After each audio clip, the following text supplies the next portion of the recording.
বর্ষাকাল, উইকেন্ড আর পাহাড়, ঘন কুয়াশার মধ্যে মনটা কেমন হারিয়ে যায়, তাই না?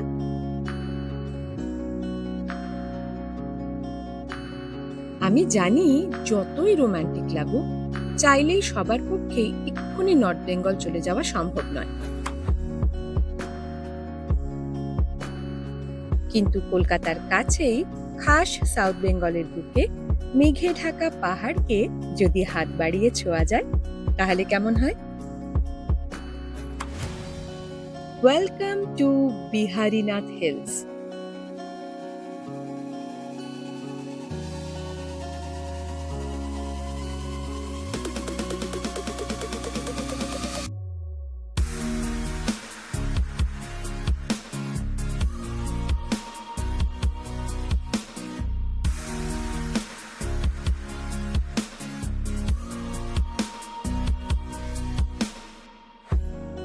প্রাচীন ঐতিহ্যবাহী মন্দির, মনোরম পাহাড়, ঘন সবুজ ঘেরা প্রকৃতি, সব মিলিয়ে একটা জমজমাট উইকেন্ড ডেস্টিনেশন, তাও আবার কলকাতার কাছে।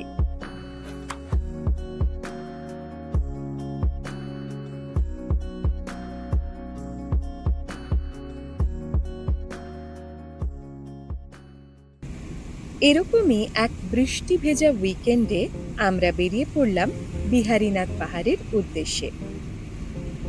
কলকাতা থেকে দূরত্ব প্রায় 235 কিলোমিটারের মতন।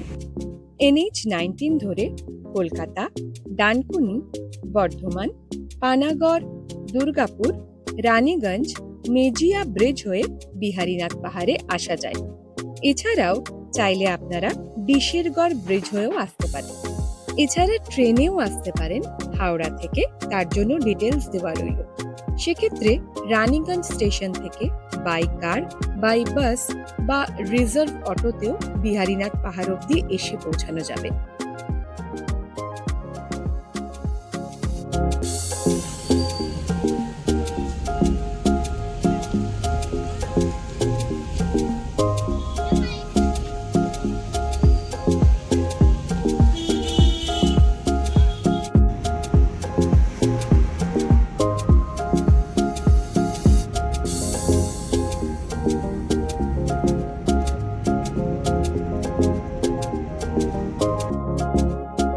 মেজিয়া সেতু পার করে আমরা ক্রমেই এগিয়ে চললাম।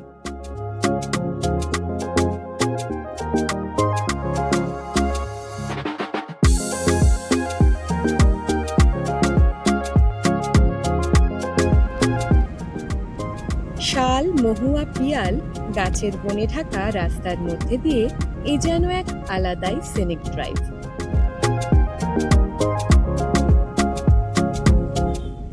এই অঞ্চল রাঢ় বাংলার অংশ হওয়ার সঙ্গে সঙ্গেই ছোটনাগপুর মালভূমিরও অংশ বিশেষ। তবে শেষের বেশ কিছুটা রাস্তার অবস্থা খুবই খারাপ, গাড়ির সঙ্গে সঙ্গে নিজেদের শরীরের কলকবজাও ঢিলে হয়ে যাওয়ার জোগাড়। অবশেষে এসে পৌঁছালাম বিহারীনাথ পাহাড়ের সামনে। এটি বাঁকুড়া জেলার সর্বোচ্চ পাহাড়, উচ্চতা প্রায় 451 মিটার বা 1480 ফুট। প্রাচীন আর্কিয়ান গ্রানাইট নিস এবং গন্ডোয়ানা পাললিক শিলা দ্বারা গঠিত একটি অবশিষ্টাংশ পাহাড়। পাহাড়ের পাদদেশে অবস্থিত ভগবান শিবের এই প্রাচীন মন্দিরটিতে প্রচুর ভক্ত সমাগম ঘটে, বিশেষত শিবরাত্রি এবং শ্রাবণ মাসে। মন্দিরের বয়স আনুমানিক 700 থেকে 800 বছর। লোককথা অনুযায়ী শ্রীরামচন্দ্র স্বয়ং এখানে শিব পূজা করেছিলেন। কথিত আছে, 7ম থেকে অষ্টাদশ শতক পর্যন্ত বিষ্ণুপুরের মল্ল রাজারা মন্দিরটিতে জমি দান এবং পূজা অর্চনা করতেন।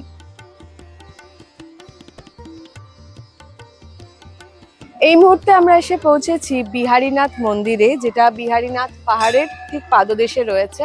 একটা দারুণ সুন্দর, পবিত্র, আধ্যাত্মিক পরিবেশ। বেশ আসলেই মনটা এত ভালো হয়ে যাচ্ছে। একটা বিশাল নিম গাছ রয়েছে, তার ছায়া, ঝিরঝির করে বৃষ্টি পড়ছে, সব মিলিয়ে একটা দারুণ পরিবেশ।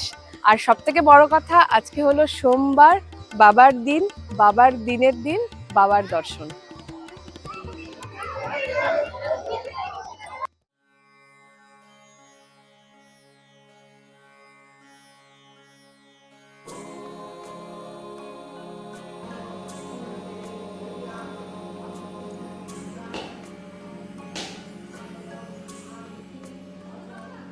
মন্দিরের মূল গর্ভগৃহে একটি বিশেষ শিবলিঙ্গ রয়েছে, যা মাটির বেশ কিছুটা গভীরে অবস্থিত।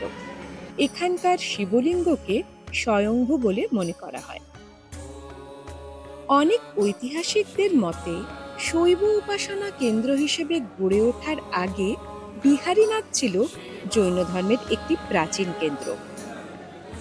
প্রাচীন এবং প্রাক মধ্যযুগীয় সময়ে বাঁকুড়া এবং পুরুলিয়া অর্থাৎ বাংলার রাঢ় অঞ্চল জৈন তীর্থঙ্করদের একটি অন্যতম প্রধান সাধন ক্ষেত্র হিসেবে পরিচিত ছিল। মন্দির চত্বর এবং তার আশেপাশে অবস্থিত কিছু প্রাচীন ও ক্ষয়প্রাপ্ত ল্যাটেরাইট পাথরের বেশ কিছু ভাস্কর্য ও মূর্তি দেখা যায়।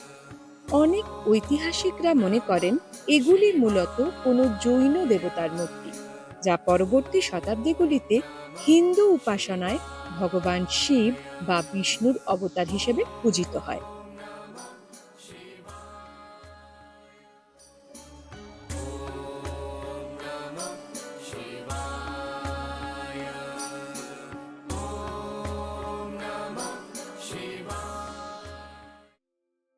প্রত্নতাত্ত্বিকরা বিহারীনাথ পাহাড়ের পাদদেশে প্যালিওলিথিক বা প্রাচীন প্রস্তর যুগের বেশ কিছু হাতিয়ার খুঁজে পেয়েছেন, যার থেকে এই জায়গাটির প্রাগৈতিহাসিক গুরুত্বও সুস্পষ্ট হয়ে ওঠে। বিহারীনাথ মূল মন্দিরের চারপাশে রয়েছে আরও বিভিন্ন দেবী দেবতার মন্দির।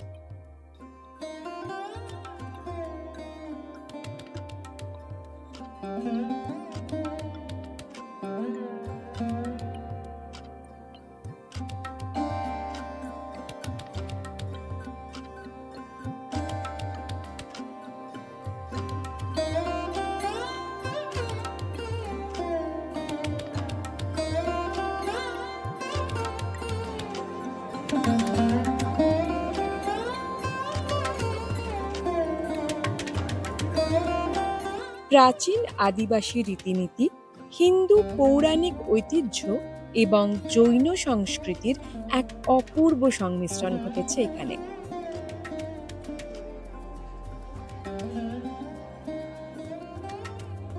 মন্দিরের ঠিক পাশেই রয়েছে একটি পবিত্র পুকুর, যা স্থানীয়ভাবে শিবগঙ্গা নামে পরিচিত।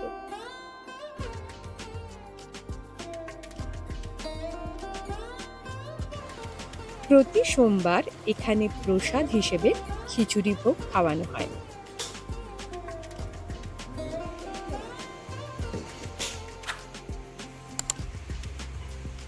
বিহারীনাথ পাহাড়ের উপরে ওঠার ট্রেকটাও কিন্তু ভীষণভাবে জনপ্রিয়, কিন্তু বৃষ্টির কারণে আমাদের পক্ষে সেটা সম্ভব হয়ে ওঠেনি।